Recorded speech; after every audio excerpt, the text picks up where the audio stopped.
Pod and Country is made possible by a grant from the William and Alice Hinckley Fund and by Debbie Wu. Thank you. I'm Mike. And I'm Mari. And I'm Vanessa. Hey, you're not on yet. Oh. And this is the final episode of Season 1. Or is it? What does that mean? Nothing? Or does it? Anyway, this episode is a special episode. I think we said that last time. We did. But this time it's a very special episode because it's the season finale. You mean I wake up in bed with Suzanne Plachette and Joe Biden is still president? Why can't I wake up with Bob Newhart and Biden's still president? No doubt about it. We're going to need a bigger bed. Welcome to Pod and Country. Come on in. I told you, you're not on yet.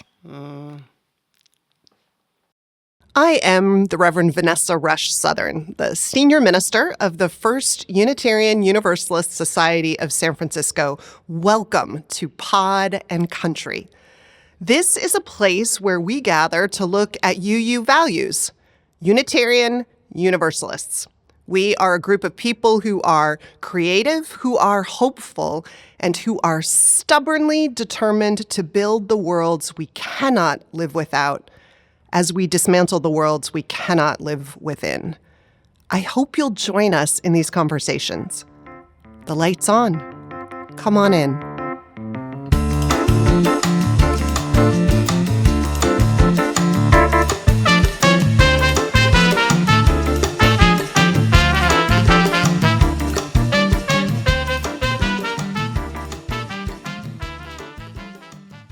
In this episode, Vanessa has a conversation with author-activist Bruce Neuburger. Bruce is the son of Holocaust survivors and has spent decades advocating for social justice. His extensive background includes roles as a farm worker, cab driver, and educator. Bruce is the author of Lettuce Wars, 10 Years of Work and Struggle in the Fields of California, focusing on immigrant rights and the consequences of discrimination.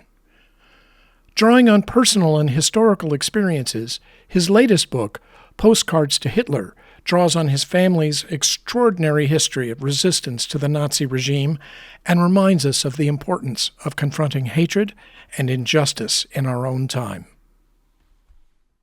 Bruce, it is so great to be with you here in this conversation. I met you when I came here, I guess this is my 9th year, and you were very committed to social action and social justice and a voice pulling in other voices, and that continues to be so. And I think today, part of what I'm excited about is getting to hear more of your story and for other people get to hear it and why you bring yourself and how you bring yourself to the conversations that we're in right now. Well, it's a great honor for me to be here and a great honor for me to be interviewed by you. I highly respect you for all that you do here, and I'm always really interested and inspired by your sermons. Well, to be honest about it. That's very sweet. So the Love Fest has begun. All right. Good for us to remember what love feeds in the world. Well, people may not know a lot of your story. Some people listening will. And you can go back and pull in pieces that I might not know. But what I know is that you started your career, your life, early on, out of college, I think it was, in Salinas in the fields, working as an agricultural worker in the fields, in the lettuce fields. Can you tell us a little bit about that and, that chapter? Well, I can tell you that for sure. I'd be happy to. It was 1969, and there was a powerful movement of GIs against the war. And there were a group of people that were interested in funding coffee houses across the country at military bases. And it was called, the group was called SOS, Save Our Soldiers. And they were looking for people to go to Seaside, which is right next to the base. I went down there. We started with a group of students from Monterey Peninsula College, a coffee house, for GIs, and that lasted for about a year. But when the coffee house ended and I needed a job, I happened to be working in a Mexican restaurant, and a friend of mine came and said, I know this job in the restaurant is going to be ending soon. The restaurant was having troubles. And he said, you can get work in the fields. And I knew a little bit about that because I knew that previous year, 1970, there had been a big strike in Salinas, a general strike. Actually, turns out to be one of the biggest strikes in the fields since the 1930s. And the union won a contract which allowed them to hire people directly. You could go to the union hall and get a dispatch. Okay. So we decided, a couple of young guys, we're going to go try and see what it's like in the fields. So we did. We went and we got a dispatch, and we started working in the fields a couple of days later. And that's how it happened. It was not any big plan on my part. I had no big idea about what I was going to do. I knew no Spanish at all. And what I found in those 9 years that followed. The 9 years that followed. And people asked me, well, I can understand you going into the fields, but 9 years? I mean, really? What? I mean, I was a politicized young student activist, you might say, politicized by the social movements in the world right at that point. There was revolution going on all over. There was the war in Vietnam. There was the Cuban Revolution. There were all kinds of things, the Chinese Revolution, so on, influenced by all of that, okay, as most of my generation, or a good part of it was. And when I went into the fields, I had a certain vocabulary that came along with that activism. And the farm workers, they had their own vocabulary. What I found among them is that we were talking about the same thing. They were just talking about it with a different vocabulary. Not just the Spanish, but a vocabulary of working people that hadn't access to those kind of ideas that you get in college and in the movement at that time. But I really felt at home among farm workers. They were the kind of people that I could communicate with. And it was a time of tremendous movement in the fields. The farm workers themselves were active in all kinds of ways. It so happened in that first job that I had, which was called thinning and hoeing, okay? And we used a short-handled hoe. We used to call it the West Coast Shorty. So you had to bend over all day. I was thinking when you said that, yeah, that's back-breaking work if you use a short hoe. Mm-hmm. That was sort of the beginning of my sojourn in the fields. I worked with this thinning and hoeing crew. It was an hourly crew, and we were constantly at odds with the growers, with the foremen and supervisors, because when you're working by the hour, what they're trying to do is get you to work faster. And now the workers had an organization that they could slow down their work. They didn't have to work that hard. So without going into all the bloody details about this, but there was constant battle going on in the fields, and it was widespread. We had our own battles in our own crew, but there were battles going on in all kinds of crews. And it was also the time of Cesar Chavez, right? Yeah, exactly. And we had, it was Cesar Chavez. They won a contract. Cesar Chavez was an American labor leader and civil rights activist. Along with Dolores Huerta and Gilbert Padilla, he co-founded the National Farm Workers Association, which later merged with the Agricultural Workers Organizing Committee to become the United Farm Workers Labor Union. Influenced by the Indian independence leader Mahatma Gandhi, Chavez emphasized direct nonviolent tactics, including pickets and boycotts, to pressure farm owners into granting strikers' demands. Posthumously, he became a folk saint among Mexican Americans. His birthday is a federal commemorative holiday in several U.S. states, while many places are named after him, and in 1994, he posthumously received the Presidential Medal of Freedom. We now had an organization. I eventually became the union rep on that particular crew, right, which put me right at odds with the foremen and supervisors. And like I said, the company wanted to keep the work under control as they had always had it, and the workers weren't having it. So there was constant clashes. And I remember there was one meeting when Cesar Chavez showed up. It was the first time I met him.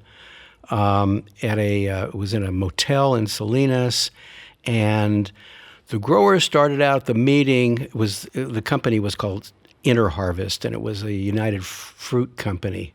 You know, the Chiquita banana people. They owned the company, and the company boss got up there, or one of the bosses got up there, and started running down a litany of all the crimes that the workers had committed, all the things that they had done that was making it hard on the company. And one of the workers got up, one of the veteran workers got up and went over to the guy head of human relations and said, you're a racist. And he started talking about some of the things that happened. And all of a sudden the workers were on their feet, talking about all their grievances. And then Cesar Chavez got up, right?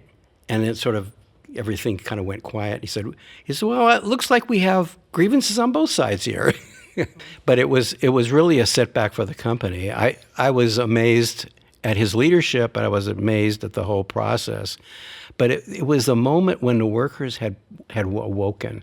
And I think that's the important thing. When you think about, and you look back at history of farm workers in California, there was the only time in recent history where the workers actually had developed an organization that could stand up to the growers and make changes, and important changes were being made. In fact, the short-handled hoe, which was so painful, had been used for decades, ever since the Chinese were brought to work in the fields back in the early 1900s.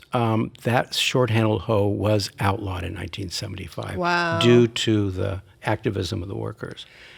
So if you looking back on it now, what do you feel? I mean, I can hear some things it's clear to me you took, but I'd rather hear your sense of what you took away from that time, how it stamped you in ways that you're still carrying positively forward into the world. And well, one of the things that I think is that I learned from that experience was that people who are oppressed under the system, people who are being misused, they're fully human beings, and they're fairly capable of understanding all this.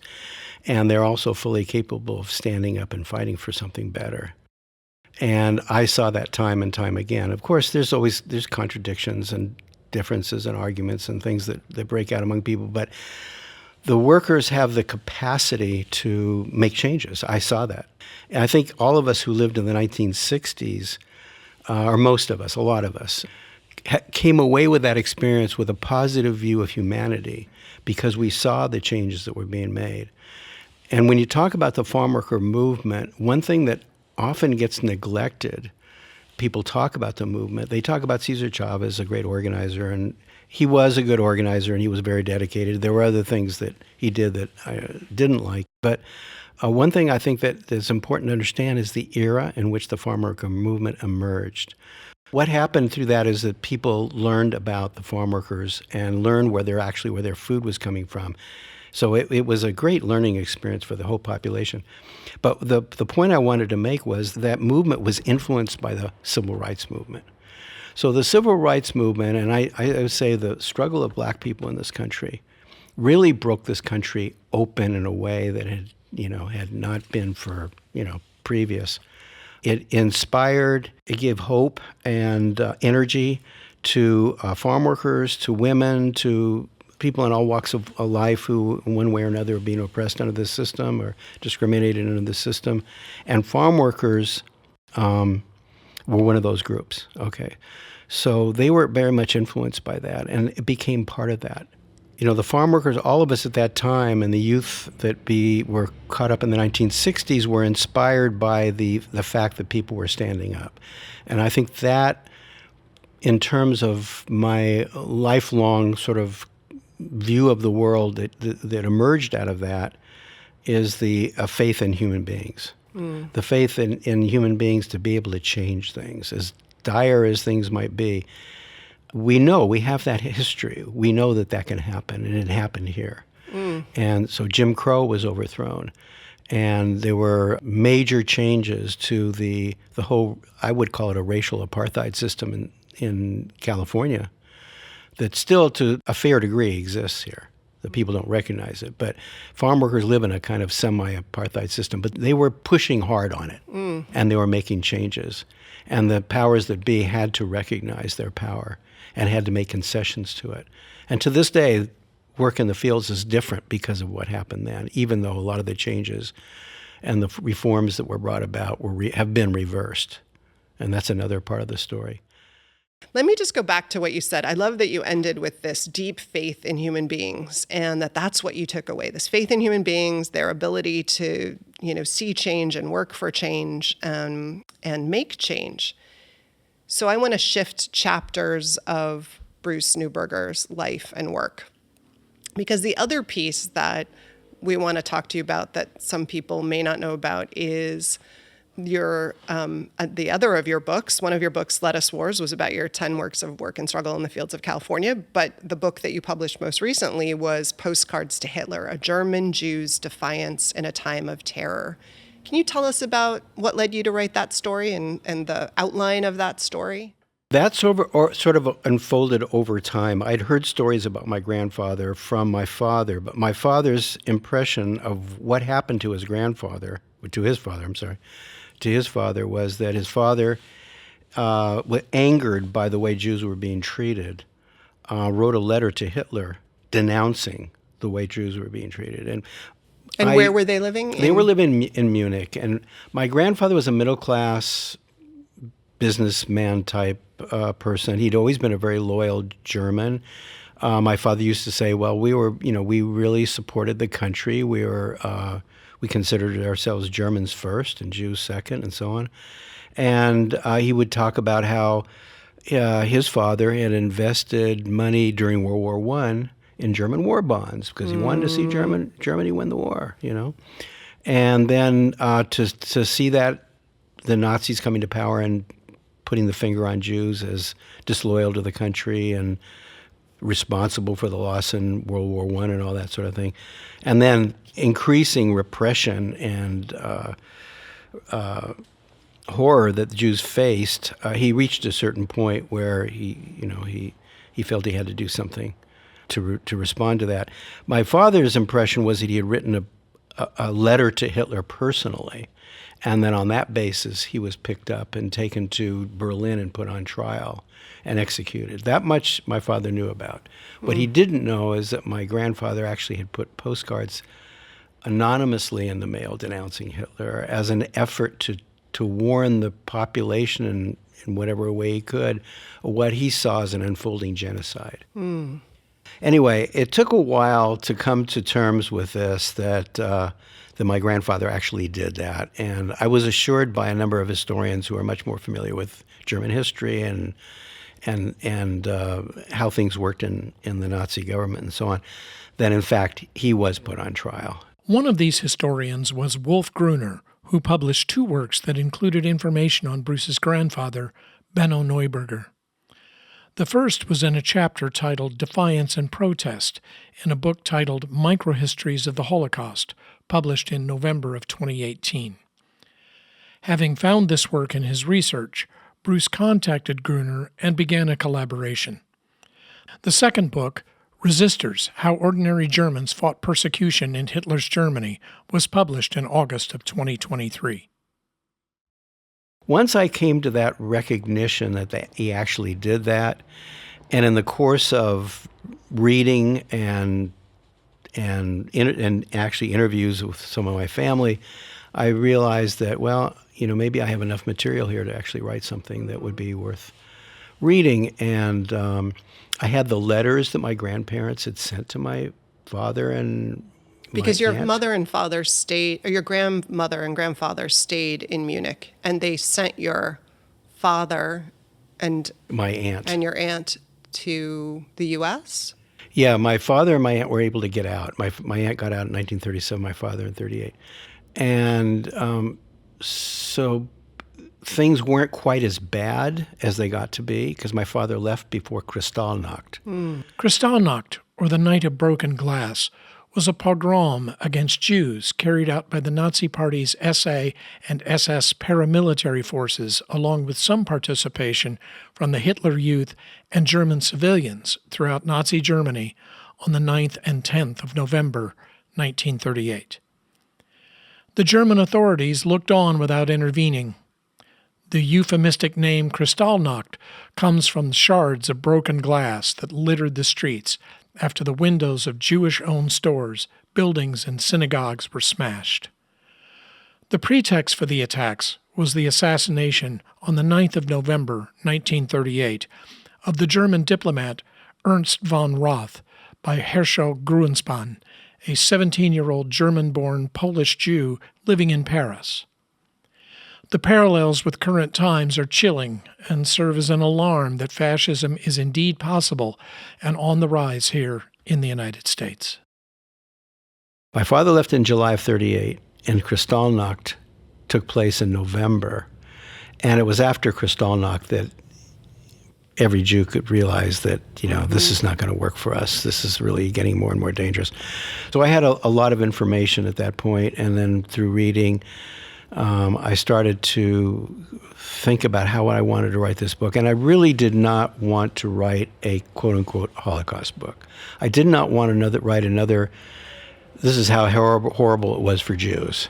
There's a lot of that. I really wanted to write something that, one, included his resistance, but I also wanted to talk about how it was that Nazism came to power. Mm-hmm. What were the roots of that? Mm-hmm. And in that respect, I drew from what I learned in the 1960s about imperialism and colonialism.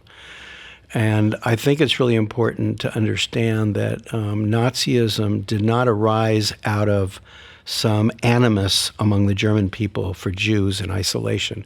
It arose out of the historical, political, social environment in Germany in the post-World War I era, Germany having lost the war. Mm-hmm. And the German, ruling class and military looking desperately to divert the anger, the justified anger of the German people, and the shame, and diverting it to Jews in this case, social democrats and Jews, but Jews were a much easier group to pick on. And so I'd say to people, if Germany had won World War I, there would not have been a Holocaust. But I did want to give that historical background because there are folks out there whose version of history, in my opinion, is not correct, and it leads to wrong conclusions. For example, the idea that Jews have to have their own state and military because they're always going to be hated all the time, everywhere. Anti-Semitism can just jump out of at any moment because it's somehow in people's character or DNA or something. And that's just not the case. It comes out of a social system. And I think that is also what gives me the understanding that we have social systems that create these horrible relations between people, that this is not the nature of human beings. Mm-hmm. It's the nature of the system in which we exist. I just want to say, I think it's beautiful that you say that, because I do believe in inherent worth and dignity and goodness of people. And I do find myself questioning it. So I love it that you, who have this incredible background of seeing exploitative owners of farms, and the history of using workers and treating them like just trying to, extract whatever you can from them, from slavery through to Chinese farm workers to Latino farm workers, and then whose family history is all about using the Jews as a scapegoat, and using them, if it could be worse than farm workers, putting them in concentration camps and killing them, and being, some of the most horrible chapters of modern history. And you can still believe that this is systemic and that it's not character of humanity is astounding to me and hopeful. Well, it's not that I just believe. I'm absolutely convinced that that's true. One thing that, there's different views about humanity, and I don't want to get into a lot of philosophical stuff here, but, I think the reason that Homo sapien, our species, survived, I think one of the principal reasons for that is because we're able to communicate and to cooperate. And that if it had not been the case, this species coming out of Africa would not have been able to basically settle the whole world and develop and continue on and so on. That basic characteristic of human beings is the positive side that we need to elevate and promote and give free rein to. it just so happens that the system that we live in now, capitalism, is a competitive system. It cuts against that whole idea of cooperation. In fact, cooperation across the board for human beings is not something that capitalism, unfortunately, can prosper with. So you have all these competitive entities that are constantly telling us that you can't trust that group of people, because for whatever reason they just and speak you a can't different rely on language. anybody but yourself and your own resources, which Right, makes us right. fearful, appropriately so. Or your own race, or your own nationality, or your own religion, or whatever it is. They use different divisions among us to prop up their own power. So I think that, again, going back to the 1960s and why I continue to have this sort of positive attitude of human beings is because I did see the changes that people went through. Those moments when you see people, the barriers between people coming down, you realize they're not inevitable. And that one point, that divisions, hatred, racism and stuff is not an inevitability. So let me move us back to the conversation that we were in around, and it's all relevant, it all weaves together. But looking at where we are now in the sort of civil rights movement and the national conversation about where we're going and who we want to be and who we don't want to be, can you just say what you see from your experience in all chapters of your life but particularly about your studies of Germany and kind of nascent fascism? If we don't understand our history, we really are kind of going at it blind. But considering our history and how things have gotten to be where they are, and my understanding of how social organization, starting basically with the economic system and the political system that's related to that, and the social system, the ideas that emerge from that, if we are going to prosper as humanity, we have to move our social organization forward to a different type of a relationship, a different kind of system. I don't think that humanity is going to survive unless we can, or at least survive in a way that's worth living in, unless we move to a different kind of social order and make use of, based on that idea that we are a cooperative species, and adopt a social system that takes advantage of that quality of human beings, of cooperation. And the other thing to say that occurs to me, and I think it's probably obvious to everyone who's thinking about it, is we, as a species, we've never been more interrelated on a global scale. I mean, virtually when something happens in one part of the world, virtually everybody in the world, if it's an important event, knows about it fairly quickly. We know about global climate change. We know about the genocide going on in Gaza. I mean, there are these things that are going on that as a whole human family we're aware of. We know they're happening. And we're intertwined economically. We are utterly dependent on each other economically. Tariffs aside. Tariffs aside, right. And so in so many ways, we are already one human family. But politically and psychologically and socially and so on, we're not. We're divided. In fact, in some ways, even more dangerously divided than ever. We have to be able to overcome that huge obstacle in our social system. And I believe we can. And that's what continues to motivate me, that we can. And that's what we have to strive for. We can't give up or despair, because it's difficult, even though oftentimes it looks like the bad side is way ahead.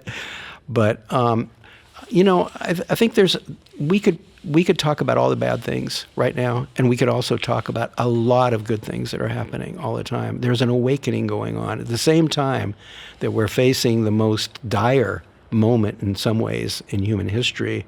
We're also seeing the potential activism and awakening of people on a scale unprecedented in history. So both things are going on at the same time. Which one's going to go to the finish line first is the question. And I think each one of us has the capacity to make a difference in that outcome. And if that's what I believe, I think it's true. And I think a lot of people think it's true. So it's a project we're all working on together. That's the other thing. All of us, we're all working on this together, one way or another. And there's literally billions of people that want to see a better world. It's great to hear your long lens on the work for justice and the work for full humanity and your belief in humans' innate desire to be cooperative and the hope that's springing up everywhere. I think we see it too, and I think we have no choice but to believe in it. So here we go. Here we go. Together. Again. Thank you so much, Bruce. Okay, well, thank you so much, Great Vanessa. to have you with us. Thank you.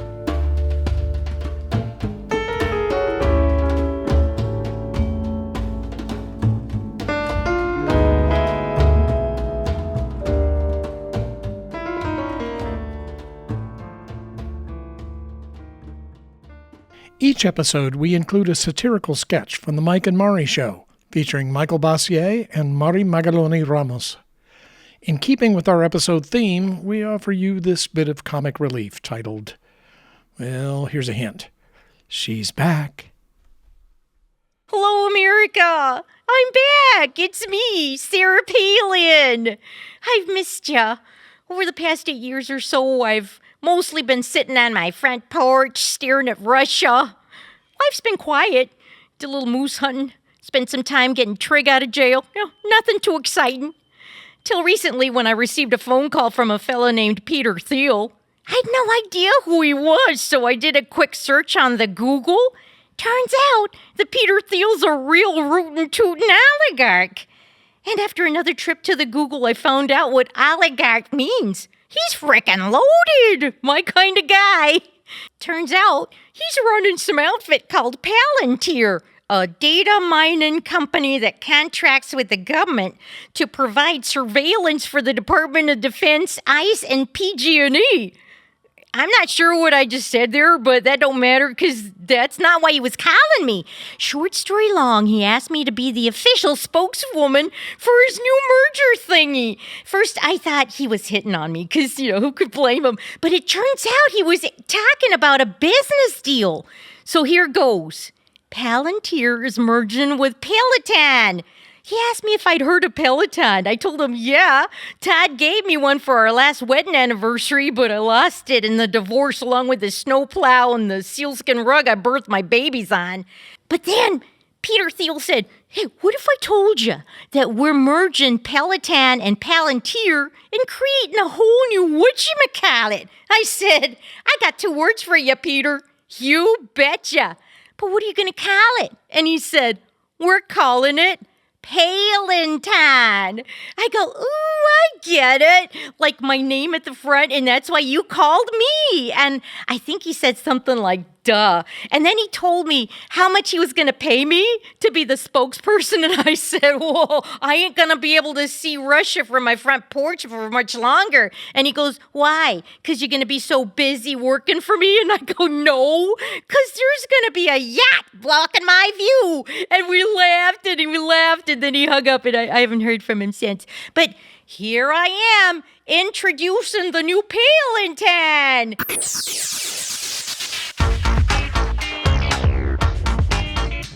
It combines the latest in exercise equipment with the latest in AI technology, so now you can work your glutes while you build your right-wing core. See what I did there? Right-wing core? Imagine this. With the Palantir, you'll get a state-of-the-art video screen that'll put you right in the center of a virtual ice raid so you can drop those pounds by chasing down bad hombres. Palantir has an unlimited library of 3 videos from the Melania Trump Center for the Arts with streams of all your favorite artists like Ted Nugent singing Cat Scratch Fever with the Washington Symphony Orchestra, Or for you highfalutin theater lovers, melt the pounds away while watching Sylvester Stallone perform Hamilton, the one-man show. Or treat yourself to Melania singing battle hymns from the Civil War. Also, too, you have the option of listening to books on tape, like Hillbilly Elegy, read by the author J.D. Vance, who was also created by Peter Thiel. Or children's books like The Art of the Deal, read by Eric. Or you can watch Fox while you exercise and get all the deep fake space lasers and measles you love. Our catchphrase says it all. Palantan! We proselytize while you exercise. Whatever that means. So, what you waiting for? Order the new Palantan today. If you order now, we'll throw in a $5,000 IRS credit, which is a no-brainer because Peter already has your IRS files. So take it from me, Sarah Palin. You too could be a silver fox who watches Fox on Palantan.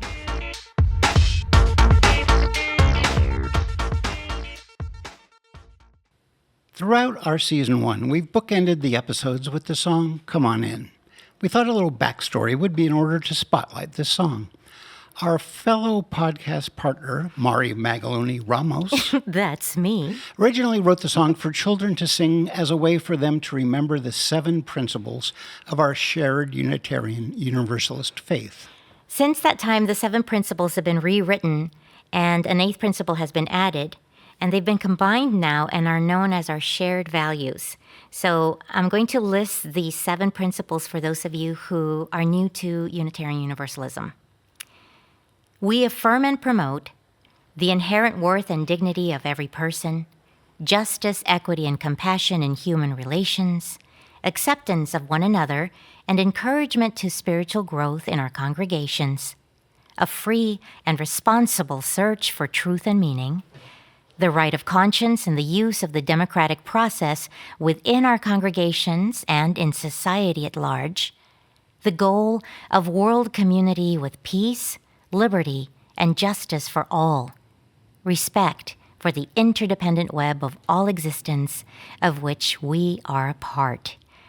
The 8th principle that was added later stated that together we commit to journeying towards spiritual wholeness by working to build a diverse, multicultural, beloved community by our actions that accountably dismantle racism and other oppressions in ourselves and in our institutions. Mari, do you remember the first time you presented the song to Cal? I do. I used to, I was trying to memorize the 7 principles.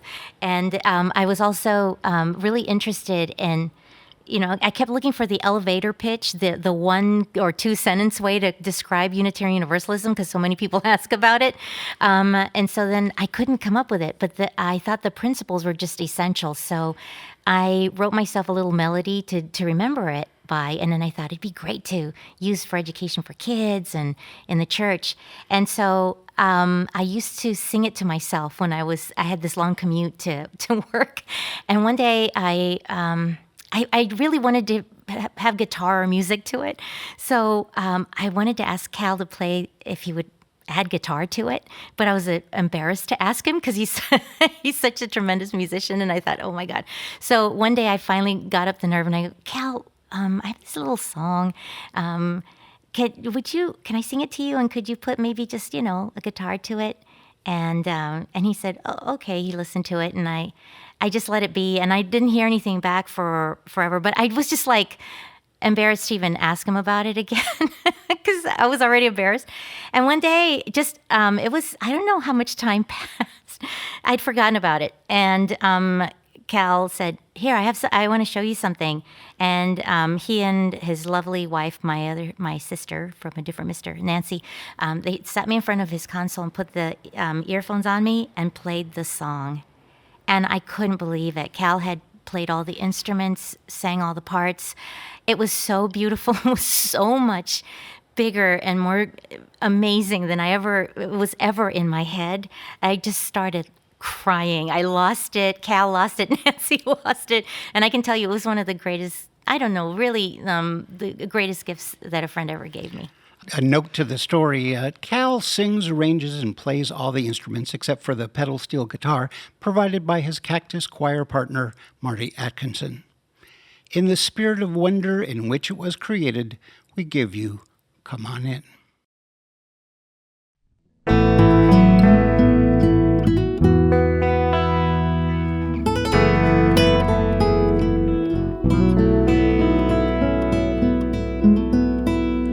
We affirm and promote the worth of every person. We affirm and promote justice, equity, compassion. We affirm and promote the search for truth and meaning. We affirm, we affirm, we affirm you. So come on in and grow your spirit, come on in. World of peace with liberty, come on in. Justice starts when all are valued, so let's begin. Now come on in, come on in, come on in. We affirm and promote the right to use our conscience. We affirm and promote the democratic process. We affirm and promote the web of all existence. We affirm, we affirm, we affirm you. So come on in and grow your spirit, come on in. World of peace with liberty, come on in. Justice starts when all are valued, so let's begin. Now come on in, come on in, come on in.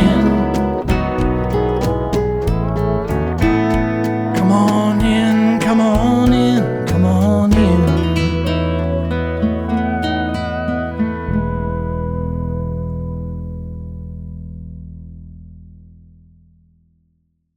Normally, this would be the time that we include a segment called State of the U Union, where we talk to other UU churches located in more conservative areas of the country in order to get a better understanding of what is happening and how our sibling congregations are thinking about and acting within their community.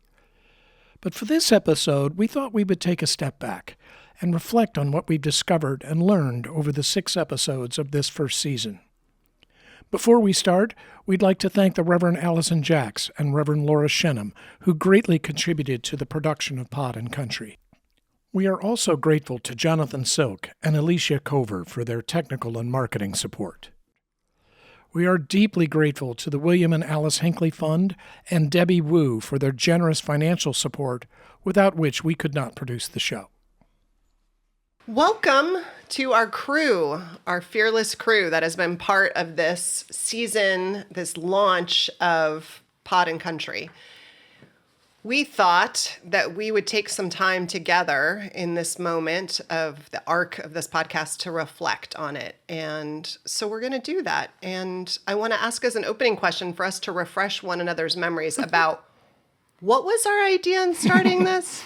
Well, it was one of those Constantine moments, but it happened In church, actually, at the UU. And I had a thought that how to get the information out to a lot of people, that there was no actual line of communications between everybody. People didn't know what each other was doing. So I thought, well, there's so many podcasts.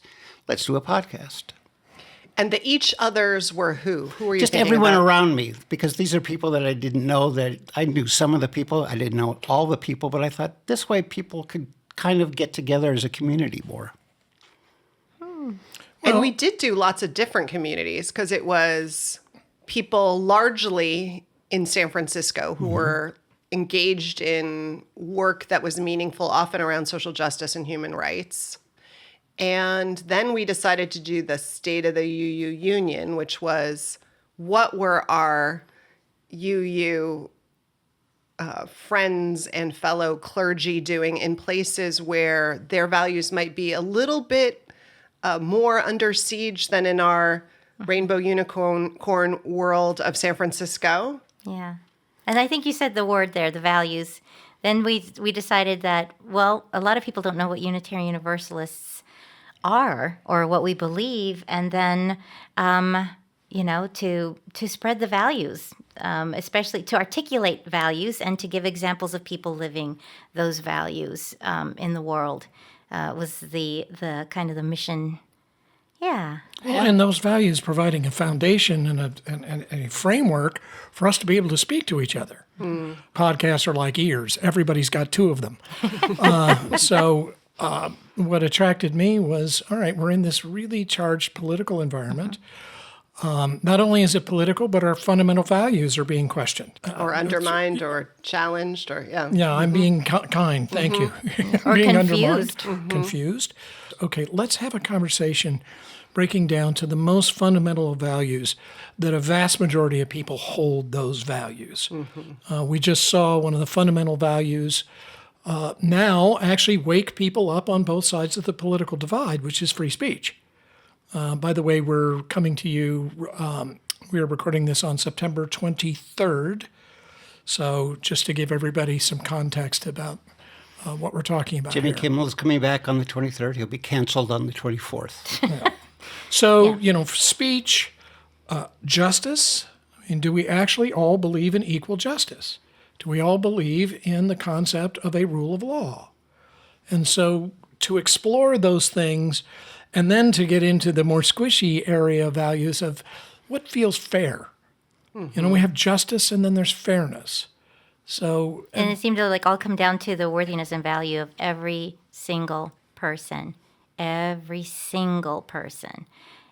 I remember when we all got together and we were saying, well, how do we, to try to define what we were doing, and we said we want to inoculate against authoritarianism by articulating values, right? And I think that I'm really proud of us for not only articulating them, but finding wonderful people and introducing them to our communities that are actually showing what it looks like to live into those values, right? I think. Yeah, I would say if there's one thing that was most of an inoculation for me, it was all the people that we interviewed who were doing beautiful things from a good place in their heart. And the stories, because John's was more historical, so those were stories of people who historically have done courageous, creative things to serve our values, to challenge, iniquity and inequity when it showed up in the world. That was inoculation for me, to remember the stories and to remember how many of them are happening and unfolding in real time. I guess I'm sitting here thinking, reflecting on my own experience and listening to all of you, which is wonderful. I go back to something that Mari said, that for me, the moment, and I did love the Buren's interviews, I certainly learned a tremendous amount that I never knew. And I love the intelligence and the beauty of those conversations. But I was ready to, do the Michael McDonald, we're going to take it to the streets now. And we started with Open Door Legal and Adrian Tortonati. Yeah. And you began, very much to Mari's point, we started to hear about actual people. How are people being affected by whatever systems we have in place that we're all operating within? And that culminated, so we start there. And Open Door Legal, I have come to believe, is nothing less than a spiritual ministry. Yes, it's a bunch of lawyers trying to protect people from, being evicted illegally. But what's really happening there is a spiritual ministry. And then I would also just say it is an incredible act of patriotism. So liberals get accused of not being patriots. We are huge patriots. First of all, just generally questioning your government is not an act of disloyalty. It's actually an act of love. I mean, you only challenge your spouse when they're doing something that's painful to the marriage because you love them so much and you believe in the marriage so much. And for me, supporting our government, paying our taxes. Hello, I pay my taxes. Paying our taxes, being supportive, voting, all of those things are active patriotism. And so is asking a question that holds your government accountable when you think it's steering in the wrong way. But so is Adrian's work, right? They are making sure that people have lawyers so that the laws on the books, which he said, which was a brilliant moment when we asked what laws are missing that people deserve to have basic rights protected, that we would all agree is a fair set of protections to have. He said the laws on the books are great. It's that people who don't have resources don't have access to enforce those laws. So what he's doing and Open Door Legal is doing is a huge act of patriotism. It's saying we have this beautiful legal system, this beautiful protection of fairness, and we're going to make sure that people have access to it, everybody. So I think stepping in line with them, it is an act of patriotism. It is an act of worth and dignity and justice and compassion. It's all of that. It's the religious and the political woven together. I took away, and I'll say this to Adrian if I ever see him again, is that something that I will never forget, is that there is such thing called civil rights. You don't actually have them unless you have an attorney. Mm-hmm. That's so heartbreaking. It so is. True. But this is what I had to just take into my mind and into my heart, is that we keep tossing around this word civil rights. There are no civil rights. There are laws on the books that articulate civil rights, but you don't actually have them unless you can afford representation or find representation to go into that legal system and press your case. And I'm going to especially remember in my heart the people that we spoke to at Nuevo Sol. Mm-hmm. What an incredible, moving experience that was. All those stories. All the stories, and meeting someone like Which Francisco. was the podcast we did because Bill Hings said, you want to ask me what we need? You need to have people accompanied, which people around this table are making sure is possible and recruiting people for. And you need to tell their stories. Don't let someone else tell these two-dimensional, also distorted stories of who the people are who are being treated like this. Tell their stories. So kudos to you guys for going out and interviewing and telling their stories. Their stories were mind-blowing. Right. They Each were one happy, of them was they were sad, 3 novels Yeah. of just extraordinary living, overcoming incredible adversity, incredible beauty, generosity, joy, so much wisdom, so much.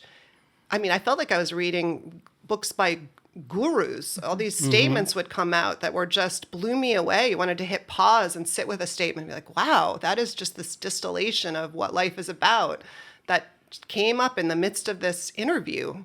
So much of that in that set of interviews. The gratitude, and also I loved how it revealed that this isn't like, groups aren't like, oh, poor little this and poor that. It was, I bought lollipops because these people are working so hard, and I'm passing out these, and it brought him joy. And, he was giving All those lollipops and joy. quinceañeras, too. And the quinceañeras. And it's like, this makes me feel good. It was, I want to explain a little bit more about that last one. This came from a gentleman who had come here and taken the first work that he could. I forget what the very first thing that he did, but shortly thereafter, a friend turned to him and said, why don't you come with me? We can go and deliver newspapers. They're hiring down there. So he goes and he starts delivering newspapers. And 2 or 3 days later, he goes and gets a bag of lollipops. And he gets the lollipops so that he can give them to the people that he's delivering these newspapers to. Because he's grown to like them, he's grown to know what they do, and he wants them to have a little treat. Yeah. These are the people that we were talking to. The incredible love, hope, optimism, generosity of spirit. Communalism. We're all in this world together. It's like, and those are the people that are living in fear of going to the store, going to school, getting on a bus. Going to work. It humanizes the more that we can think of people as being human and having each person having a full life as opposed to just a group of people. What else were some of the high points for folks? Or, and also what were the low points? What were the hard parts? Technical or spiritual? I just think that the organizing, getting people, the interviews, it's not doing the interviews was a joy. It was organizing the calendar for the interviews. And that was kind of actually surprisingly challenging for me. A lot of work. A lot of work. And finding the right tone for the comedy, too, because comedy is a very... It's a dark art. yeah, it's... That's what I call it, it's the dark art. There's a line, and you don't want to go over the line. Well, the line is a lot of steps back because you're reaching a broader group of people. Usually you do comedy for a specific type of people. In a but dark you still corner want, it somewhere. still has to be biting. It still has to be hard-hitting because of the times that we have. Yeah, you all did a beautiful job in navigating that. And I think if you watched from listened from episode 1 through episode 6, we can see changes in the tone, right? We can see the ways in which your ear is operating differently as you're writing. And still the steering, hilarious, awful accuracy of the comedy was what struck me again and again. The first thing that we submitted, you said, you brought Laura around and said, Reverend Laura. we need to talk about... Can we talk about this sketch? But that is a fascinating thing, to be in justice work. Justice work in a church. and do art. What does that mean? And what does art, how is it, affected by the environment because in the end... artists who don't often hear no, right? I mean, Oh, we hear no all the time. you? Oh, constantly. Really? Constantly. don't you just Well, get to he do does. whatever you want? No, I hear no, but that's, but that's from me. that's from her. No, you constantly hear no. But that's how you adapt. I mean, when you go on stage, if the audience doesn't laugh, there's a no. Yeah. That's true. I mean, you get an immediate no. Or I remember or the one club thing- owner looking at you and saying, "You will never be back here again."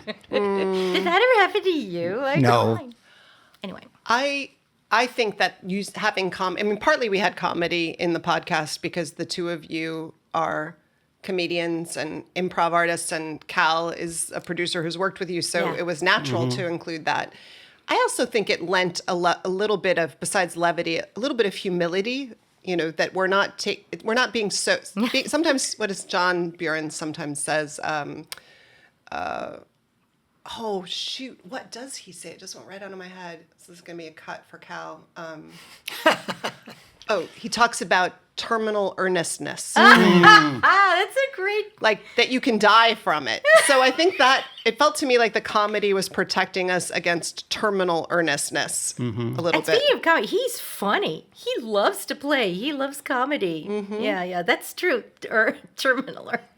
That's also why we incorporated poetry too, because it's another way of looking at the, like the canary in the coal mine. Like, what do we need to pay attention to? What the air around us is dying. The canaries are dying. What do we do? Comedy, music, art Right. can all have the same messages land, get in through the barriers. And it's all based through joy and spirit. Yeah, I agree. Spirit. Yep. I also just want to say that it was really fun to do the podcast with all of you, and because I respect and adore all of you, and Likewise. also because it was really fun to do it with a group of people who work in the world of yes and. I've never worked in such an encouraging environment.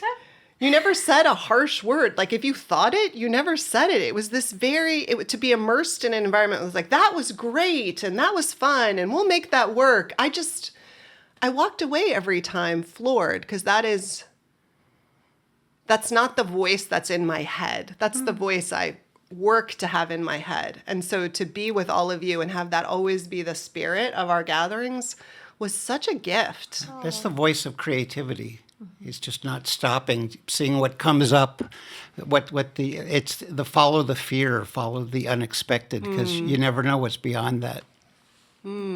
That sounds like spirit too, right? Let it lead you.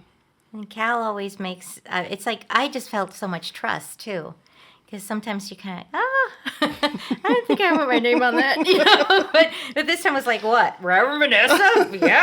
Yeah. My beloved partner, creative genius? Yeah. The Cal El Genio ball? Absolutely. So it's kind of like, and we have a habit of, we really do listen. When we write together, we'll just tumble and play. Sometimes we fight, but it's always to It's You not and like Michael. Yeah, me and Michael. Well, we almost always. Yeah, but it's not for the destructive, No, and it's not it's about always the about ego. the- It's always like It's always no, about it the can be piece. better. And then we We bring argued it to, for 2 hours over the word but. Wow. yeah, and that one almost broke And we're us. still, we're still, One T or two. The other side of that is if I asked everybody, it's a little unfair to say the one, what's the one takeaway? We did 6 of these episodes. It's a tremendous amount of work. Each one of the episodes was a journey in and of itself. I know I have a couple of those moments where I'm going to take away and never forget. So let's go around and let me hear that from everybody. I think each interview had a favorite moment for me. And the one, recency effect, right? The recency effect of the most recent thing is the one that sticks in your head. So having just interviewed Bruce, the recency effect that I needed was hearing this man who had worked under exploitative work conditions in the farms and done labor organizing there, whose family had lost family in the Holocaust, to hear him say, I believe that people fundamental to us, like central to who we are as humans, is our desire and instinct to cooperate. And I was like, I'm glad that you still think that. And he said, no, something like, I know that. And for a person who is constantly working in social justice arenas because he sees the worst in the world, to say so evenly and so clearly, no, I know that, was really important for me to hear right then and right now. favorite moment? Favorite moment? Oh, I don't know. Just being together. Every time we're together. When we actually were at the church and we got to see Reverend Vanessa, come and do the thing. And the sirens would go by. I think I liked And the them. construction would happen. They were Michael, sweet. favorite moment. Well, when I first got into the Unitarian church, when I walked in, John was preaching. And he was preaching about the things that people were doing. And it was going to the jails and working on prison rights and working on LGBT rights. And he just gave a whole litany of things that the church was doing, the people in the church was doing. And I kind of thought, boy, that's so much stuff. How does somebody have the bandwidth to do that kind of stuff?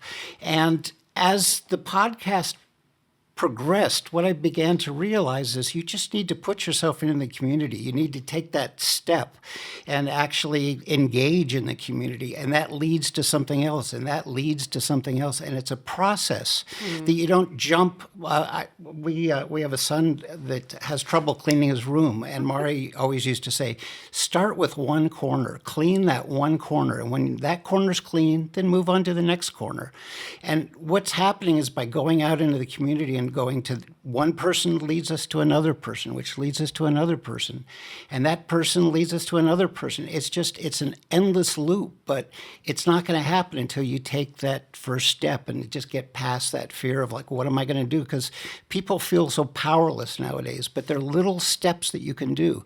Whether right now we're doing an Adopt a Corner where you go down and talk to the workers that are outside Home Depots or different places and say, what do you need? Bring them coffee, bring them cookies, engage with them, talk about their fears or what they need. There's a labor union for undocumented workers called Nuevo Sol, which was part of a podcast. And it's engaging and taking that leap. It's possible. Then all of a sudden you look and you're busy and you're going, well, I'm doing this and I'm doing this and I'm doing this and I'm doing this. And it's not so tough anymore, but it's taking that first step. And that's what I think building community is. You go to the people and you say, what do you need, rather than wait for them to come to you. The moment that I remember the most is the synchronicity. When we were talking about folk music, John Fromer was one of the first people that I saw do folk music live, and he worked with Francisco. And so then that led me to Francisco. And then after doing some research, because John Fromer has passed, I realized there was a song that Francisco and John Fromer had done together. And it all kind of revealed itself. And it's such a beautiful song written by Malvina Reynolds, who wrote a song called Little Boxes about Daly City, which is where I was born. So it all kind of went in on each other, just kept turning on each other. I guess I'm just sitting here listening to that and thinking, to what extent did the podcast unleash some of that energy and wisdom? And wondering if people who feel stuck the way we all can feel stuck and wanting to do something, we agreed to do a podcast, but what that did is forced us to reach out to people. Mm-hmm. What is it Kissinger who says, if you want a friend, ask someone to do you a favor? Well, we asked all these people to do us favors, and they did, and now they feel like friends. And we heard about their work, which was really inspiring. We got connected to their network. You went to hear Bill Hing play in his band. I mean, so we had this network that started to happen and ways we could plug in easily to what they were already doing. And you used hearing what they were doing and realizing how what we were doing at USF was being... there were other churches all over the country and congregations that were doing incredible work. And the unstuckness of realizing there's a huge network of people doing whatever they can, wherever they can, when there is a need, might be part of what was the unintended gift to us. I don't know about our listeners. I hope it is infectious through the podcast, to us, of this process. I think Bruce said it best when you asked him why he protests, and he said, because that voice is out there, and then that voice gets amplified when two people are out there, and then people say, oh, I hear the voice, I'd like to join the voice. And like with Vietnam, or it started with just a small group of people, but then it built, and slowly, and then there was transformation. We had a reading about that at one point, a poem. Well, thank you all for initiating this wild experiment, for making it happen, sleeves rolled up, hours of phone calls and hours and lifetimes of editing. And to everybody who listened, thank you for risking and taking an hour every episode, at least, of your time to spend with us and trust us. And we hope that you felt connected to us and to this conversation. And we would love to know more about you and hear more from you. You can email us at podandcountry at UUSF, that is UUSanFrancisco.org. We'd love to hear more.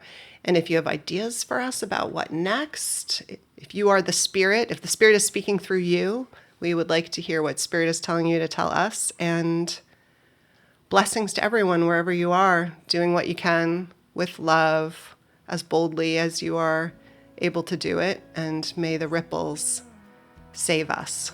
The ripples together save us. Make us whole again. Amen to that. Amen. Thank you. Mwah. We love you. World of peace with liberty, come on in. Justice starts when all are valued, so